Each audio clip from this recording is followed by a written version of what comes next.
Hello students, इससे पहले video में हमने पढ़ा था जब गोपियां श्री कृष्ण से गोपियां उद्धव जी से, जिन्हें श्री कृष्ण ने भेजा है निर्गुण ब्रह्म की उपासना का उपदेश देने के लिए, वो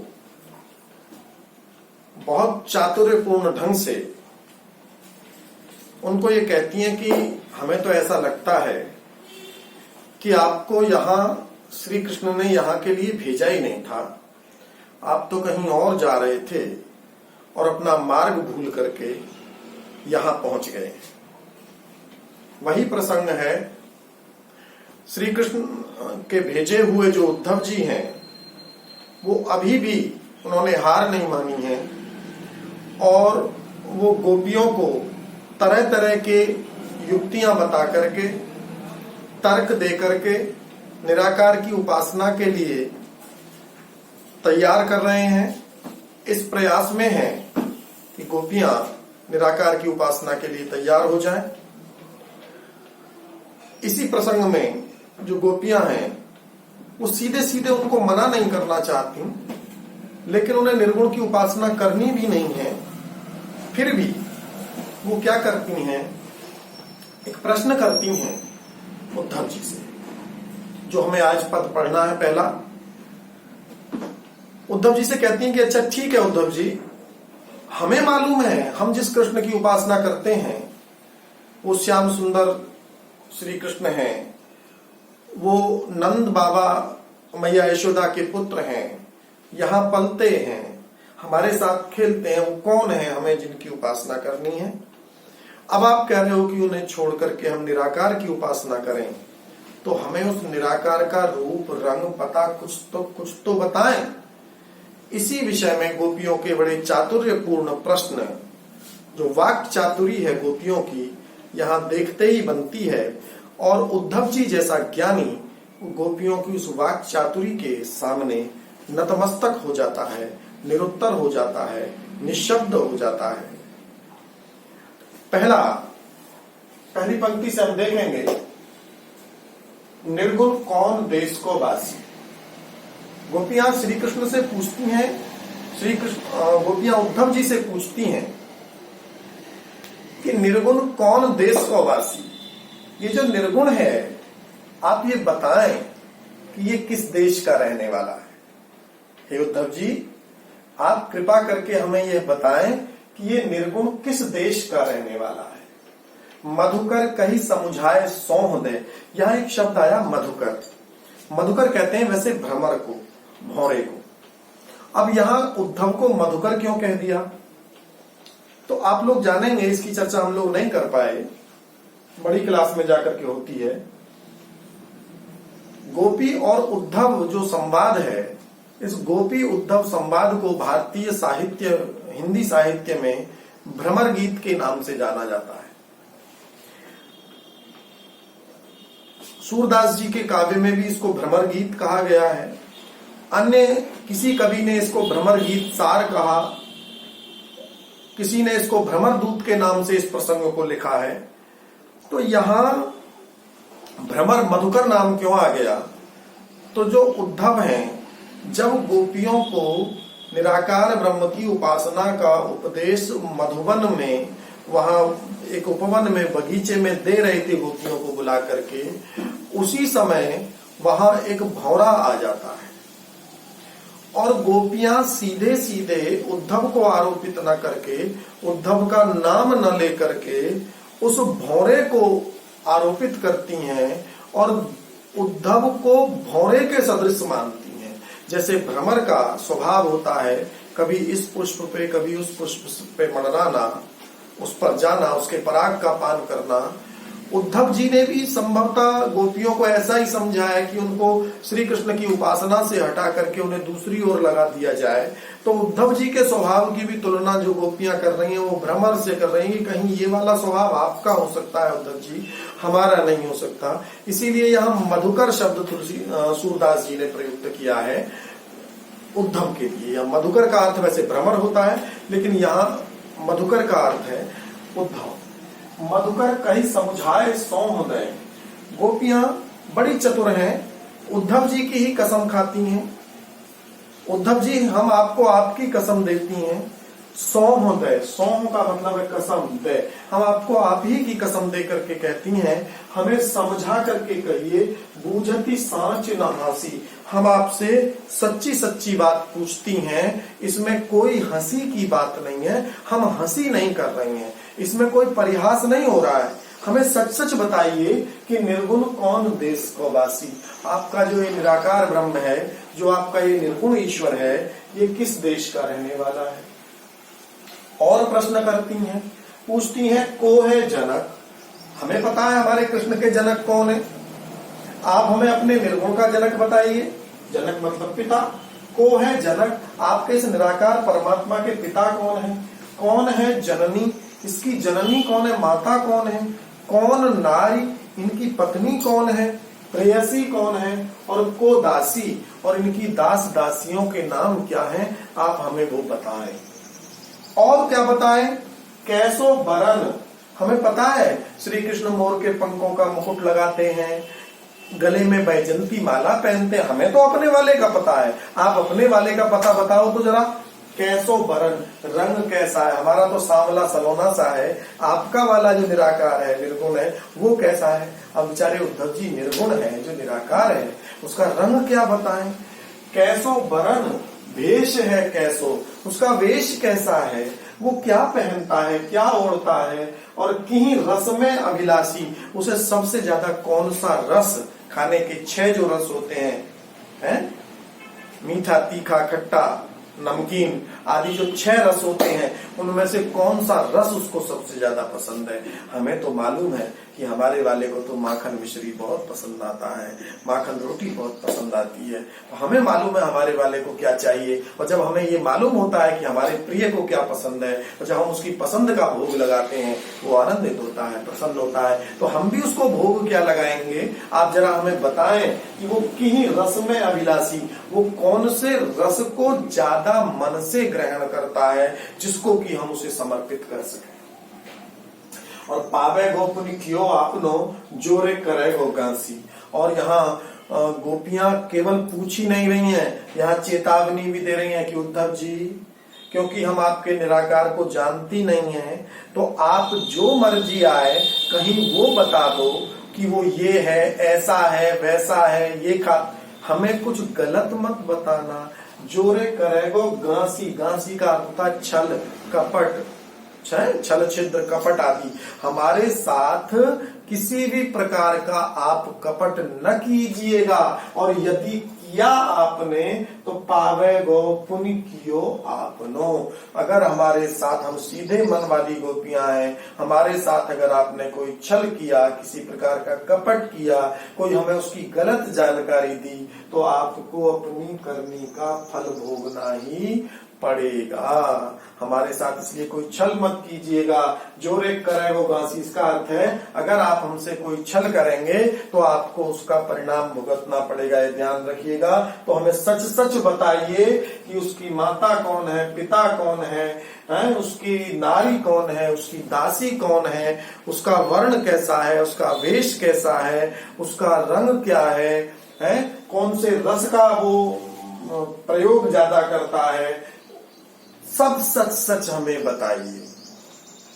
इतने सारे गोपियों के प्रश्न निराकार ब्रह्म के विषय में, बेचारे उद्धव जी क्या बताएं, क्या ना बताएं, किस किस प्रश्न का उत्तर दें, किसका ना दें। सुनत मौन हुए रहो बाबरो।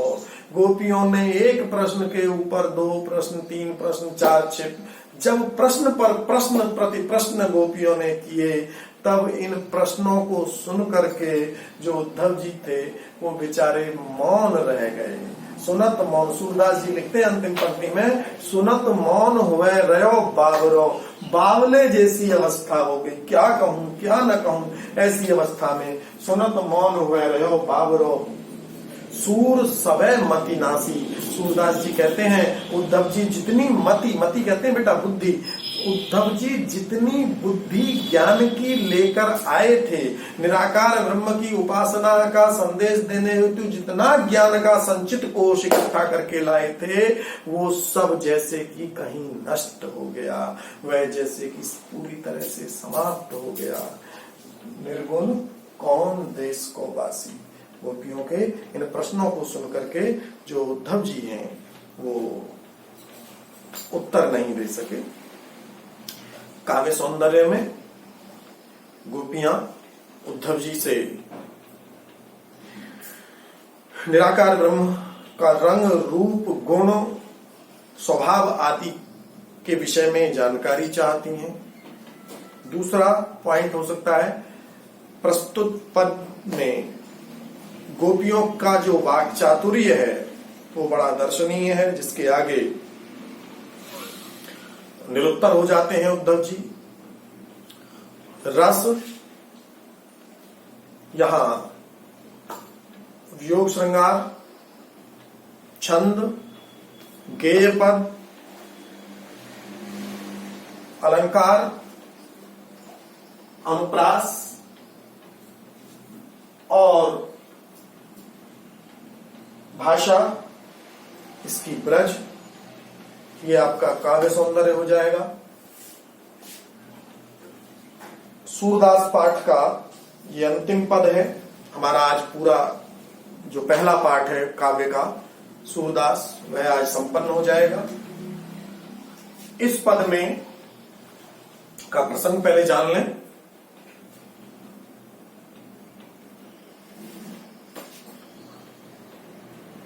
उद्धव जी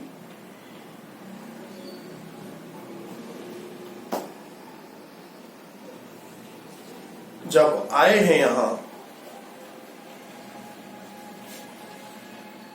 उन्होंने प्रयास किए निराकार ब्रह्म की उपासना के लिए गोपियों को तैयार करने के, असफल रहे। अब यहां से मैया यशोदा एक संदेश भेज रही हैं देवकी माता के नाम। अक्रूर जी आए जब बलराम और श्री कृष्ण लगभग 8.5-9 वर्ष की अवस्था के थे। कंस ने अपने यहां आयोजन किया। उस आयोजन में उन दोनों को, कृष्ण बलराम को बुलाया। अक्रूर जी लेने के लिए आए और कृष्ण बलराम अक्रूर जी के साथ चले जाते हैं। उस अवस्था में कोई पथिक, कोई राहगीर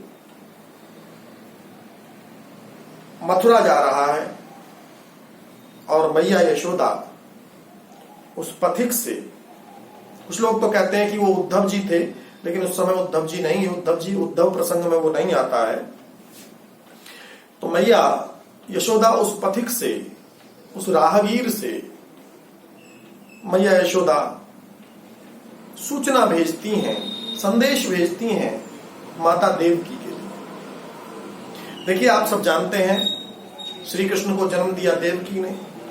8-9 वर्ष की अवस्था तक उनका पालन किया नंद बाबा और मैया यशोदा ने।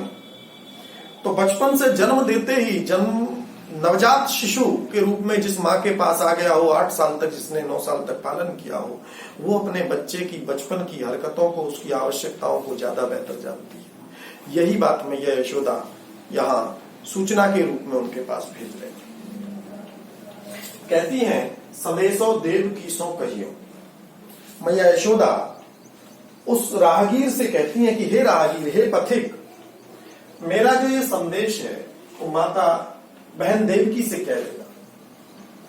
संदेशो देवकी सो कहियो, हो तो धाय तिहारे सुत की मया करत ही रही।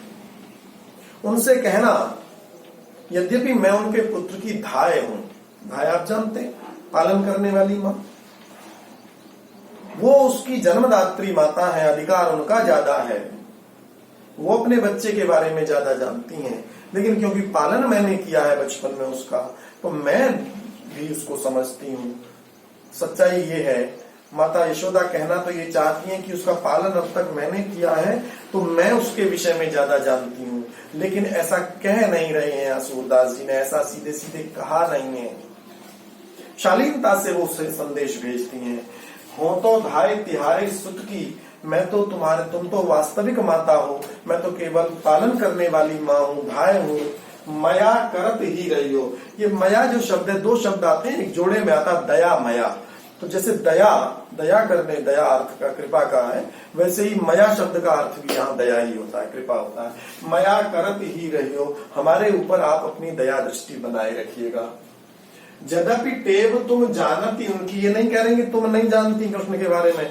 क्यों? वो कह सकती हैं कि मैं वास्तविक माता हूं, मैं कैसे नहीं जानती, ऐसा कैसे कह दिया? तो यहाँ सूरदास जी लिखते हैं कि मैया ने ये कहा कि तुम जानती हो अपने पुत्र के बारे में, भाई तुम वास्तविक माता हो। यद्यपि टेव तुम जानती उनकी, तऊ मोहि कही आवे, फिर भी मेरा मन कुछ कहने का कर रहा है। मैं बताना चाहती हूँ कि प्रात हो तो मेरे लाल लड़ेते माखन रोटी भावे। सवेरा होते ही, भाई अब वो बहुत ऐश्वर्य में जा रहा है, राजभवन में जा रहा है। तुम्हारे यहाँ हो सकता है नाश्ता किसी और चीज का होता हो, लेकिन मेरे यहाँ जो ब्रेकफास्ट होता है, मेरे यहाँ जो कलेऊ होता है, इसको कलेऊ कहते हैं, प्रातःकालीन जो नाश्ता होता है, वो क्या मेरे बच्चे को पसंद है, वो मैं बताना चाहती हूँ। प्रात हो तो मेरे लाल लड़ते माखन रोटी भावे, नमकीन रोटी, उस पर ढेर सारा माखन रख करके उसको सवेरे सवेरे के नाश्ते में बहुत अच्छी लगती है। पता नहीं आप राजसी भोग उसको खिलाने लगो तो न खाए। और तेल उबटनो अल पातो जल, बाल मनोविज्ञान का कितना सुंदर वर्णन यहाँ सूरदास जी कर रहे हैं। बच्चे की कैसी हरकतें होती हैं। मैया जब नहलाने के लिए, माताएं जब छोटे बच्चे को नहलाने चलती हैं सुबह सुबह, तो तेल उबटनो अल तातो जल, भैया कह रहे हैं, समझा रहे हैं कि जब मैं तेल गरम करती, बच्चों को तेल की मालिश की जाती है, फिर उनके शरीर पर उबटन लगाया जाता है चंदन आदि का, और फिर गर्म पानी से उनको नहलाना, ये सिस्टम बता रहे हैं सूरदास जी मैया के द्वारा कि तेल उबटनो अल तातो जल, जैसे ही मैं इकट्ठा करती थी तो ताही देख ही भज जाते। नहाने के लिए पता चल गया बच्चे को कि मैया नहाने के लिए तेल रख दिया, उबटन रख दिया, गर्म पानी होने रख दिया, अब वो वहां से भाग जाते हैं। चंचलता इतनी ज्यादा है, माँ को सताने में आनंद मिलता है तो भाग जाते हैं। तेल उबटनो और तातो जल, ताही देख ही भज जाते। जोई जोई मांगत सोई सोई देती। आपने देखा होगा बच्चा नहाते समय कुछ ना कुछ जिद करता है और माताएं उस जिद को पूरी खिलौना दे देती हैं, कुछ और दे देती हैं। तो वो कह रही जोई जोई मांगत, उस समय में वो जो जो मांगते थे सोई सोई देती, मैं वो दे देती थी कि किसी तरह से बस स्नान भर कर ले। क्रम क्रम करके नहाते, तब क्रम क्रम करके नहाते थे, धीरे धीरे करके। क्रम क्रम करके नहाने का मतलब क्या है? एकदम से सीधे पानी न उड़ेल देना उनके ऊपर। बताना चाह रही हैं एकदम से मत निला देना, जोर का पानी डाल दो, धीरे धीरे थोड़ा थोड़ा पानी डाल करके हाथ पैर फिर ऐसे करके मुंह धोकर क्रम से नहाते हैं। सूर पथिक सुन मोहि रैन दिन, बढ़्यो रहत और सोच। सूरदास जी कहते हैं, मैया कहने लगी, हे पथिक, मेरे ये संदेश भेजने का मकसद ये नहीं है कि वहां मथुरा में जाकर के उन्हें किसी चीज की कमी पड़ेगी। अरे वो तो राजसी भवन है, राज परिवार में पहुंच गए हैं अपने, तो वहां कोई कमी नहीं होगी। लेकिन एक बात होती है, बच्चे अपनी माता से अपने घर में जहाँ पले होते हैं वहां जिद करके कुछ भी मांग लेते हैं। नए नए परिवेश में जाते हैं तो बच्चे जिद नहीं कर पाते हैं, मांग नहीं पाते हैं, संकोच करते हैं। तो कृष्ण भी संकोच करते होंगे। सूर पथिक सुन मोहि रैन दिन, बढ़्यो रहत उर सोच। मैया कहती हैं, मेरे हृदय में बस यही सोच रहता है। क्या सोच रहता है? मेरो अलग लड़े तो मोहन, मेरा अलग लड़ेता कहते हैं बहुत लाडला, अति प्रिय। मेरो अलग लड़े तो मोहन, वही है करत संकोच। वो संकोच करता होगा, वो अपने मन की इच्छाएं बताता नहीं होगा, जिद नहीं करता होगा, वहां मांगता नहीं होगा। बस मुझे इसी बात का भय रहता है। संदेशो देव की सौ कहियो। काव्य सौंदर्य पहली पंक्ति वही लिख देंगे प्रसंग वाली। मैया यशोदा अपना संदेश देवकी के पास भेज रही हैं। जो और महत्वपूर्ण चीज आपको लगे वो लिख लें।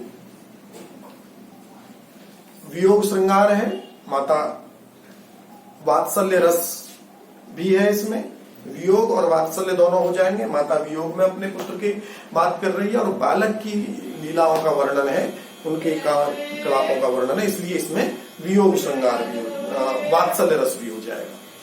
तो छंद, गेय पद, अलंकार, अनुप्रास बहुत सुंदर इसमें प्रयोग है कई स्थान पर। इसके अलावा इसमें पुनरुक्ति प्रकाश भी है।